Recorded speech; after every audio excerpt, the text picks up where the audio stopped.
칭의 받은 성도는 어떻게 살아야 되는가 하는 문제를 좀 오늘 말씀 전하려고 합니다. 여러분과 저는 고맙게도 하나님의 아들 예수 그리스도의 대속을 믿고 주님이 나를 대신하여 죽으셨고 그분이 나의 죄를 담당해 주셨고 그분의 의가 내게 전가가 되어서 하나님이 의롭다고 칭해 주는 사람이 됐습니다. 그걸 칭의라 그래요. 우리가 죄가 하나도 없어서 지난날 죄도 하나도 안 짓고 오늘 또 죄를 안 짓고 앞으로도 죄 지을 가능성이 없어서 완전하고 깨끗한 존재가 되어서 우리를 의롭다고 하는 것이 아니라 나의 죄를 대신해서 하나님이 당신의 아들을 십자가에서 우리 인류의 죄를 속량하게 하시고 누구든지 저를 마음으로 믿고 입으로 시인하면 그분이 내 죄를 담당해 주신 걸로 여겨주시고 그분의 의의 옷으로 우리를 입혀서 칭의된 존재, 그 말은 의롭다 인정을 받은 존재가 되게 하신 겁니다. 우리는 의롭지 않아요. 오늘도 우리는 범죄할 가능성이 농후하고 지난 한 주간도 우리는 마음으로 입술로 행동으로 아마 무수한 범죄를 했습니다. 그런데 하나님은 나를 직접적으로 보지 않습니다. 하나님이 나를 김철중이를 직접 보면 나는 진노의 대상이고 하나님의 형벌의 대상입니다. 그런데 나와 하나님 사이에 누가 있습니까? 그리스도라는 유리를 통해서 나를 보십니다. 내가 예수님을 주로 믿거든요. 검은 안경 쓰면 세상이 다 검게 보이고 붉은 안경 쓰면 붉게 보이듯이 하나님이 하나님과 우리 사이에 화목제물이 되어주신 예수를 내가 주로 믿기에 나를 직접적으로 보지 않고 나와 하나님 사이에 중보자 되신 그리스도를 통해서 나를 보셔. 그러니까 나는 그리스도의 의를 힘입은 칭의된 하나님의 사람이 됐다는 겁니다. 얼마나 고마운 일입니까? 불꽃 같은 하나님의 눈으로 이 땅에 사는 존재가 의로운 자가 하나도 없는데 하나님이 그 중에 얼마를 당신의 아들의 대속을 믿게 하시고 그 당신의 아들의 대속을 믿는 사람을 의롭다고 인정해 주시는 사람으로 우리가 하나님 앞에 구별을 받았다고, 성별된 존재가 됐다고요. 이것이 사실은 영적인 가장 큰 축복입니다. 우리는 자꾸 눈에 보이는 가시적인 것을 복으로만 생각합니다. 그러나 우리가 이병헌이의 그 참담한 최후를 보면서 또 우리나라의 최고 부자가 병석에 누워 고통당하는 걸 보면서 꼭 눈에 보이는 것이 우리에게 복이 아니고 가장 중요한 것은 하나님으로부터 용서받고 구원받아 하나님의 자녀로 하나님 만날 준비를 하고 살다가 하나님 앞에 서는 것이 가장 큰 축복임을 우리는 압니다. 여러분, 사람은 존귀한 존재예요. 그래서 사람만이 자기 삶의 내용과 운명을 선택할 자율권을 하나님이 주셨습니다. 그래서 인간은 언제든지 자유의지를 가지고 내가 하나님을 선택할 수도 있고 거부할 수도 있습니다. 내가 넓은 길을 선택할 수도 있고 좁은 길을 선택할 수도 있습니다. 내가 선한 길을 선택할 수도 악한 길을 선택할 수 있는 자율 능력이 우리에게 있습니다. 대부분의 불신자들은 그 자기에게 주신 자유의지, 선택권, 자율적 능력을 가지고 자기 본위로 삽니다. 자기 중심으로 삽니다. 내 경험이나 내 지식이나 내가 알고 있는 여러 가지 주변 사람들의 어드바이스나 이런 것들을 통해서 내가 인생을 삽니다. 그리고 죄 가운데 또 삽니다. 죄가 만연한 세상이니까 적당히 죄도 범하면서 이렇게 삽니다. 그런데 감사하게도 저와 여러분은 하나님이 소명했습니다. 이 소명이라는 불러냈다는 거예요. 토기장이가 진흙을 선택하듯이 하나님이 우리를 선택했습니다. 그리고 하나님은 우리에게 진리를 가르쳐 주셨습니다. 진리가 무엇입니까? 진리가 예수님입니다. 진리가 하나님의 말씀입니다. 예수 그리스도와 하나님이 진리예요. 내가 곧 길이요 진리요 생명이니 나를 통하지 않고는 아버지께로 올 자가 없다고 그랬고, 성경 전체가 예수 그리스도를 계시하는 진리의 내용입니다. 그래서 우리는 우리 본의대로 살기를 거부하고 내 중심으로 살기를 원치 않고 진리 안에서 살기를 원합니다. 할렐루야. 하나님의 뜻을 쫓아서 진리 안에서 그리스도의 뜻을 쫓아서 살기를 원합니다. 내 자율성을 가지고 내 자유의지를 가지고 내가 내 마음대로 내 뜻대로 내 고집대로 살기를 원치 아니하고 나를 죄악에서 불러내서 나를 의롭다 해주신, 그리고 나를 구원해 주시고 나를 하나님의 아들 딸 삼아 주신, 그리고 영원한 천국을 내게 상속시켜 주실 그 은혜를 내게 주신 하나님의 말씀을 알고 그분이 우리에게 주신 하나님의 아들 그리스도를 진리로 우리가 알게 됐습니다. 그래서 우리가 인생이 어디서 와서 무엇 때문에 삶이 어디로 가는지를 알게 됐습니다. 불신자들은 그건 모릅니다. 그건 학교 공부에서 나오는 게 아니에요. 대학을 몇 개씩 졸업하고 학박사를 몇 개씩 따도 인생이 어디서 와서 무엇 때문에 삶이 어디로 가는지 잘 모릅니다. 믿습니까? 그건 신령한 지식이기 때문에, 영적 지식이기 때문에 성경 외에는 다른 데 없어요. 믿습니까? 기껏 생각해야 된다는 것이 이 우주가 어떻게 만들어졌을까?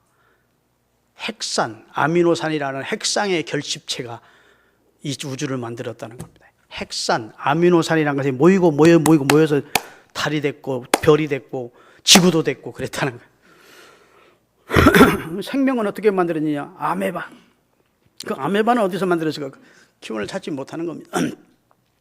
이 핵산들의 결집체가 어떻게 자전하고 공전할 수 있습니까? 일정한 간격을 두고서 정확하게 궤도를 돌 수 있습니까? 말이 안 되는 지요. 말이 안 되는 이론이. 나는 과학자들이 주장하는 그 내용 자체가 허구라고 봅니다. 따라합시다. 집마다 지은이가 있으니 천지를 지으신 이는 여호와시니라. 집마다 지은 자가 있는 것처럼 천지도 지으신 자가 있어요. 근데 성경 첫 장 첫 절에 태초에 하나님이 천지를 창조하시니라. 그 성경 외에 어떤 책도 이런 말을 쓴 책이 없어요. 그 하나님이 우리를 선택해 주시고 구원해 주셨다고요. 그래서 예수님을 제일보혜사라 그럽니다. 하나님이 우리에게 주신 최고의 선물이 제일보혜사인 성령이에요. 하나님의 아들 예수님이에요. 그가 이 세상에 나신 것은 온 세상에 미칠 큰 기쁨의 좋은 소식이라고. 온 인류가 기뻐할 내용이라고. 예수님이 이 세상을 하나님의 아들을 보내주신 것은 그게 제일보혜사로 우리 죄를 도말하시고 구원해 주시려고 그 아들을 보내시고 십자가에서 다 이루었다 완성하셨다고요. 그리고 부활 승천하시고 올라가시기 전 제자들에게 뭐라 하죠? 내가 또 다른 보혜사를 너희에게 보내주겠다. 그게 뭐죠? 성령님입니다. 또 다른 보혜사를, 성령님을 우리에게 보내서 너희 안에 너희 속에 영원히 함께 해줄 것이다. 그가 와서 우리를 죄에 대하여 의에 대하여 심판에 대하여 우리를 깨우쳐 주시고 우리를 모든 진리 가운데로 인도해 주실 것이다.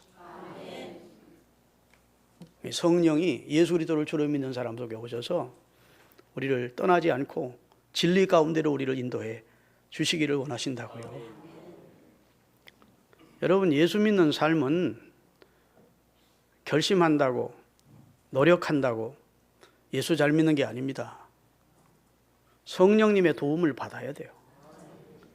아멘. 성령님은 보혜사예요. 도와주는 분이에요. 내가 믿음으로 살 수 있도록 도와주십니다. 내가 죄를 끊을 수 있도록 도와주십니다. 내가 미웠던 사람 사랑할 수 있도록 도와주십니다. 내가 용서할 수 있도록 도와주십니다. 성령님이 나를 도와주셔야 신앙생활은 승리하는 거예요. 못 끊는데 성령님이 도와주시면 끊습니다. 냄새도 맡기 싫어진다고요. 믿습니까? 네. 술 못 끊는 사람 성령님 도와주시면 끊습니다. 술잔 보기도 싫어집니다. 왜 내가 꿈나라 얘기하는 것 같은데 아멘이 적으네. 진짜예요. 성령님이 함께 하시면, 성령에 대한 애 오시면 그런 게 싫어져. 그런 것들이 다 분토처럼 느껴지고 옛날에 내가 좋아하던 것들이 다 잘 것 없이 보잘것없는 것처럼 느껴진다고. 시덥지 않게 느껴진다고요. 왜냐하면 그리스도를 아는 가장 고상한 지식을 가졌고 그의 영을 내 안에 모신 내가 성전이 되었기 때문에 그런 세상에 옛날에 좋아하던 것들이 이제는 사도 바울의 말처럼 배설물처럼 똥처럼 느껴진다고. 그래야 죄를 안 짓는 거예요. 죄가 막 매력 있고 좋아만 치면 그 사람이 죄 안 질 수 있겠습니까? 근데 성령이 도와주시면, 성령이 함께하면 그런 것들이 죄가 시덥지 않게 느껴지는 거예요. 아멘. 아주 불결하게 느껴지고 그 가깝게 하기도 싫고, 그게 성령님이 그렇게 도와주신다고. 아멘. 그러니까 성령님의 도움이 아니고는 이는 힘으로 되는 것도 능으로 되는 것도 아니고 여호와의 신으로 된다고. 여호와 하나님이 도와주셔야만 여러분 신앙의 승리가 있고 여러분의 삶에 하나님이 원하시는 경건과 거룩을 이루어갈 수가 있는 거예요. 부단히 성령님의 도움을 구하시는 은혜가 있기를 주의 이름으로 축원합니다. 성령님이 우리와 함께 해주시는 신약 성도들이 은혜를 입은 거예요. 구약성경 창세기 6장 3절에 보면 하나님 이렇게 말씀하십니다. 나의 신이 영원히 사람과 함께 하지 아니하리니 이는 저들이 육체가 됨이니라. 하나님이 노아 시대 때 심판하시기 전에 하나님이 하신 말씀입니다. 내 신, 여호와의 신을 사람들 속에 주지 않겠대. 왜냐하면 저들이 다 영혼은 죽고 고깃덩어리, 흙이 돼버렸대. 육체가 돼버렸대. 육체는 뭘로 만들었죠? 흙으로 만들어요. 그래서 생각하는 것이 시집가고 장가가고 먹고 마시고 이런 것만 생각하지, 죄만 생각하지, 하나님을 의식하지도 않고 하나님을 찾는 것이 전혀 없어졌기 때문에 하나님의 신이 그들과 함께하지 않겠다고 하나님이 선언하셨어요. 이스라엘 백성들이 출애굽해서 하나님의 은혜로 구원을 얻었습니다.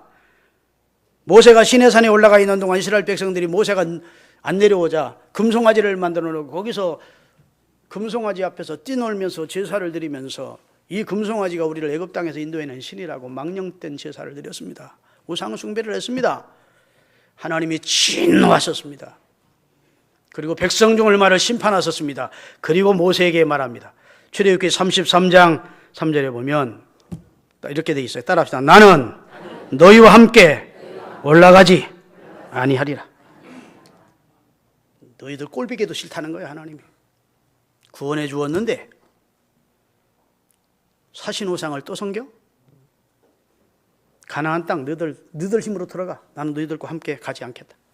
그래요. 야, 하나님도 곤랄 때가 있어. 아이, 모세가 난감해진 겁니다. 내가 너희들과 함께 올라가지 않겠다니까, 함께 해주지 않겠다니까. 그래서 모세가 부랴부랴 온 백성에게 하나님 앞에 속죄제를 드릴 것을 명하고 온 백성이 하나님 앞에 잘못했다고 속죄제를 드리고 우리를 용서해달라고 눈물로 기도하고 예배를 드린 다음 하나님의 마음이 누그러져서 내가 너희와 함께 올라가리라 그러셨어요. 구약시대 같으면 여러분과 저는 나는 너희들과 함께 해주지 않겠다. 늘 그래야 마땅한 우리 신앙생활을 하고 있다고.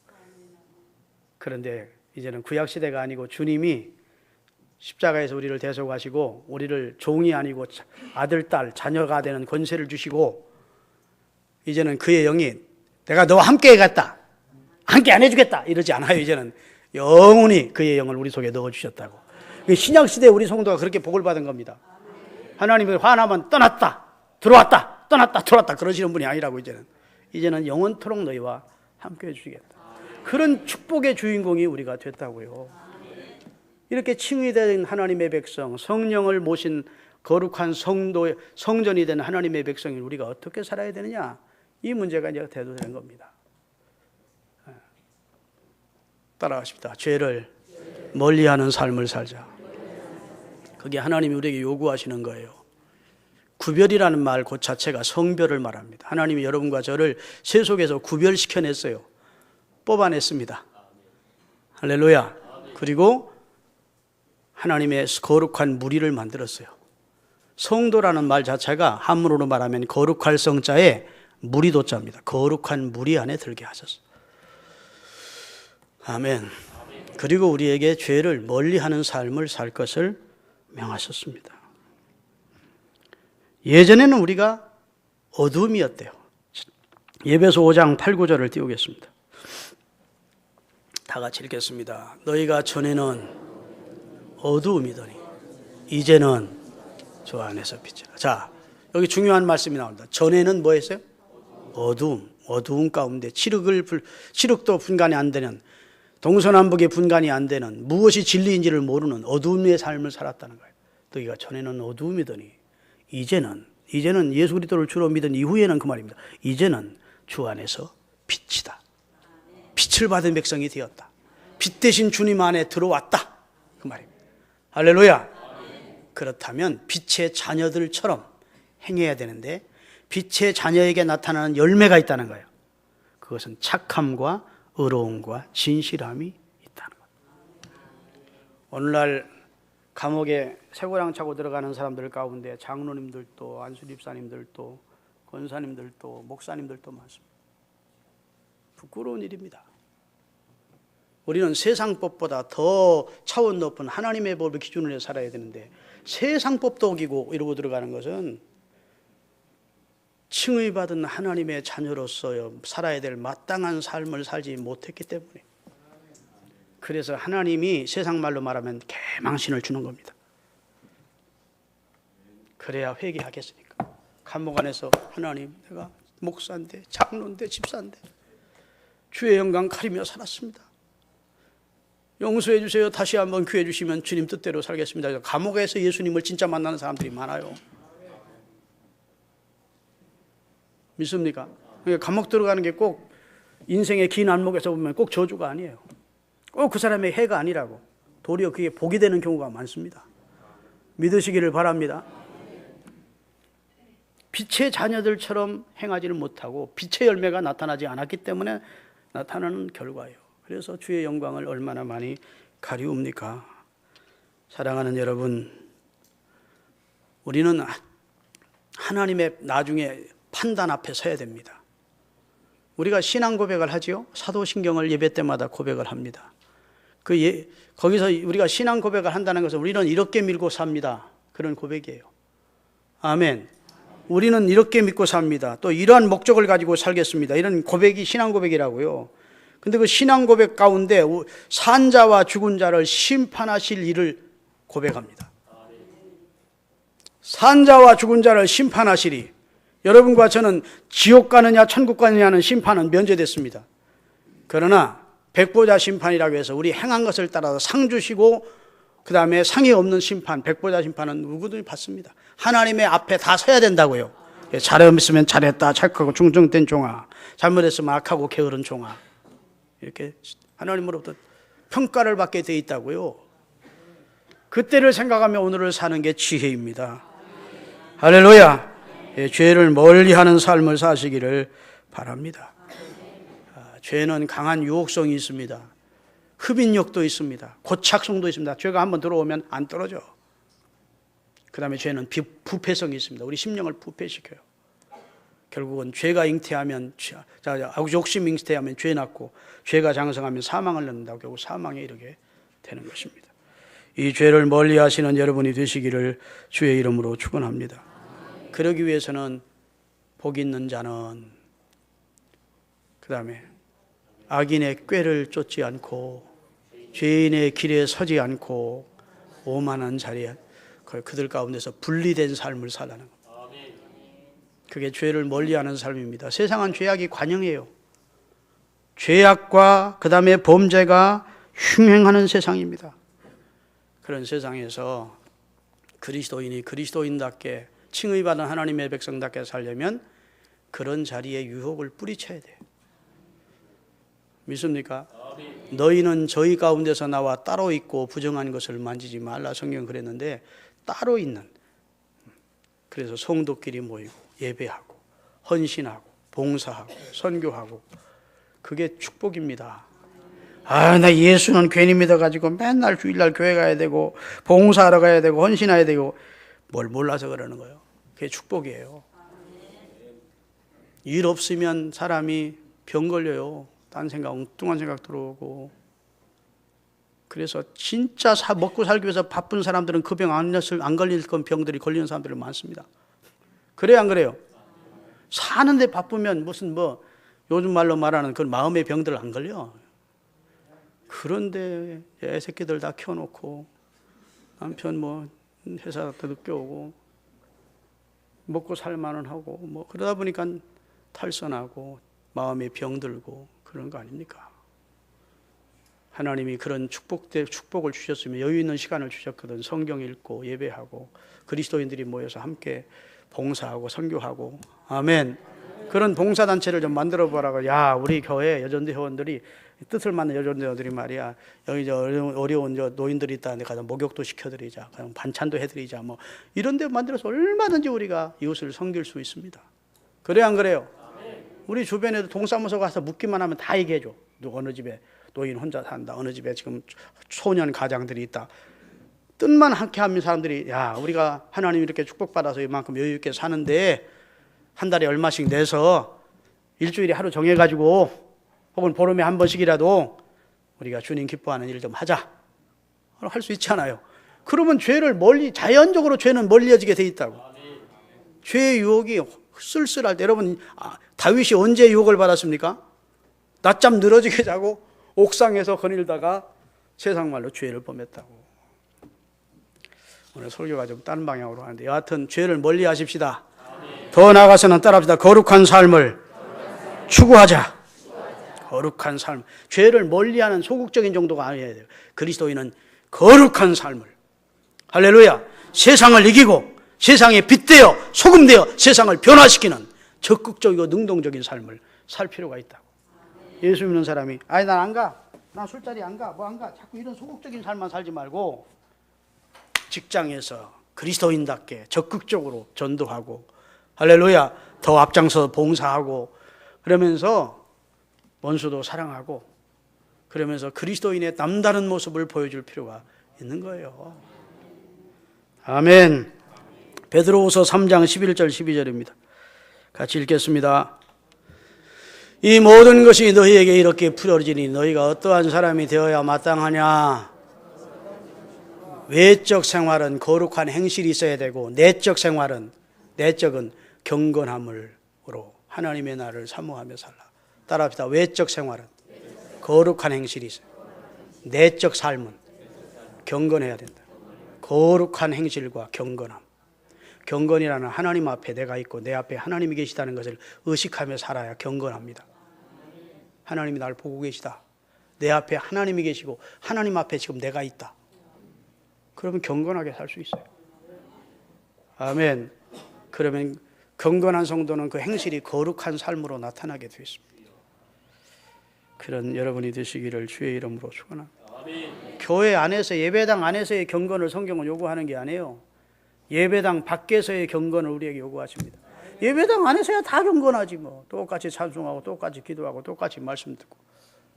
성경은 예배당 밖에서의 경건 말하는 거예요. 야고보서 1장 26절 27절. 다 같이, 누구든지 스스로 경건하다 하고 생각하며 자기 혀를 재갈 물리지 아니하고 자기 마음을 속이면 이 사람의 경건은 헛것이다. 잘 들어보세요. 진짜 예배당 밖에서, 성전 밖에서, 세상에서 경건한 성도가 되기를 원하느냐? 그러면 입술에 자크를 채우라는 거예요. 음담패설하고 집사라는 자가, 장로라는 자가 거짓을 말하고 입만 열면 남 비판하고 정죄하고, 그러면 그런 사람의 경건은 헛것이래. 그건 경건한 사람이 아니라는 거예요. 스스로 자기가 자기에게 속는 것이지 그 사람은 절대 경건한 사람이 아니래. 경건한 사람은 우선 그 입술을 말이 자갈을 물리듯 입술에 자갈을 물린대. 아멘. 입을 굳게 닫다가 입을 열 때에는 진실을 말하고 감사의 말을 하고 믿음의 말을 하고. 할렐루야. 그게 그리스도인이지. 그 다음 절 읽겠습니다. 하나님 아버지 앞에서 정결하고 더러움이 없는 경건은 고아와 과부, 우리 주변에 있는 너희 연약한 불쌍한 사람들을 돌아보고, 그 다음에 자기를 지켜 세속에 물들지 아니하는, 세속이 음란하고 죄악에 관영하고 욕심대로 물질로 살아도 거기에 세속에 물들지 아니하는 그것이 곧 경건이다. 여러분, 거룩과 경건을 추구하시기를 바랍니다. 마지막으로 따라합시다. 하나님의 뜻을 이루는 삶이다. 자, 복습합니다. 우리가 칭의받은 그리스도인 된 저와 여러분이 어떻게 살아야 된다고요? 첫째는 죄를 멀리하는 겁니다. 의도적으로라도 죄를 멀리하세요. 죄는 악은 모양이라도 버리라고 그랬어요. 죄와 싸우려되 피 흘리기까지라도 싸워야 된다고 그랬어요. 어떤 목사님은 죄를 왜 안 짓느냐, 회개하고 하나님 앞에 눈물을 흘리고 회개하는 것이 죄를 짓는 것보다 더 어려워서 죄를 안 짓는다. 야, 그 멋있는 말이지. 그렇죠? 차라리 죄를 안 짓고 말지, 그 죄 짓고서는 하나님 잘못했어요 그리고 며칠 가슴 치고, 그게 더 힘들다는 거예요. 차라리 죄를 안 짓는 게 쉽지. 유혹을 이기시기를 바랍니다. 두 번째로 거룩을 추구하면서, 거룩을 지향하면서, 내가 거룩하니 너희도 그리할지니라. 아버지와 아들은 닮은 데가 있어요, 없어요? 있어요. 소설에 보면 발가락이 닮았네 하는 소설이 있습니다. 여러분 읽어보셨습니까? 아마 내가 내용을 알기는 어떤 여자가 아기를 낳는데 다른 남자하고 나서 아기를 낳았어. 이 닮은 데가 아버지하고 없다는 게 동네 사람들이. 그러니까 하다 찾는 거야. 발가락 하나 찾아. 발가락은 닮았지 않느냐. 얼마나. 옛날에는 뭐 유전자 DNA 검사도 못하고 하니까 하여튼 자기 자식이라는 걸 증거하기 위해서 발가락이 닮았다는 주장을 했다는 거예요. 이 말씀이, 이 내용이 시사하는 바가 뭐냐면 부자간에는 닮게 돼 있어. 영접하는 자 곧 그 이름을 믿는 자들에게는 하나님의 자녀가 되는, 여러분과 하나님의 자녀가 됐다고요. 그런 특권을 얻었어요. 그럼 하나님을 좀 닮아야 되는데 내가 거룩하니 너희도 그리할지니라. 그 거룩하도록 누가 도와주십니까? 둘째 보혜사이신 성령님이 우리를 도와주겠다는 거예요. 성령님의 도움을 구하세요. 주님, 저는 세상에 살지만 구별되게 거룩하게 살기를 원합니다. 이렇게 구하시면 성령이 얼마나 그런 기도 좋아하겠어요. 돈 좀 주세요 하나님. 병 좀 고쳐주세요. 밤새도록 신경통 고쳐달라고. 그런 기도보다 하나님, 나 거룩하게 살고 싶어요. 성령님 도와주세요. 그럼 하나님 얼마나 그런 기도 교하겠느냐고. 마지막으로 하나님의 뜻을 이루는 삶을 사십시오. 하나님의 뜻은 이것이니 너희의 거룩함이니라 그랬어요. 자, 성경 데살로니가서 4장 3절. 아까 조금 전에 있는 말씀과 연관이 되지만 같은 내용입니다. 데살로니가전서 4장 3절. 하나님의 뜻은 이것이니, 우리를 향한 하나님의 뜻은 이것이니 너희의 경건이니, 경건하고 거룩함에 살기를 하나님이 원한다. 또 우리를 향한 하나님의 뜻이 있어요. 고린도전서 10장 33, 1절부터 너희가 먹든지 마시든지 무엇을 하든지 하나님의 영광을 추구하며 무엇을 하든지 하나님의 영광을 목적으로 해 살라. 하나님의 뜻을 이루는 삶의 목표를 두시기를 주의 이름으로 축원합니다. 할렐루야. 또 하나님의 뜻은 우리가 하나님을 사랑하고 그 다음에 우리가 서로 사랑하기를 원하십니다. 그게 하나님의 뜻이에요. 아멘 좀 하세요. 서로 사랑하며 살라고 우리를 구원해 주셨대요. 요한복음에 보니까 사랑은 여기 있으니 우리가 하나님을 사랑한 것이 아니라 하나님이 먼저 우리를 사랑했고 그 사랑을 우리 마음속에 부어주신 바 되었는데, 그것은 그 사랑을 가지고 형제들아 우리가 이같이 사랑을 받았은즉 우리도 서로 사랑하는 것이 마땅하다. 교회 다니면서 서로 간에 갈등 느끼고 미워하고 하지 마시고 예수님의 마음 가지고 서로 사랑하며 사시는 예수님의 제자들이 되시기를 주의 이름으로 축원드립니다. 기도하겠습니다. 고마우신 하나님,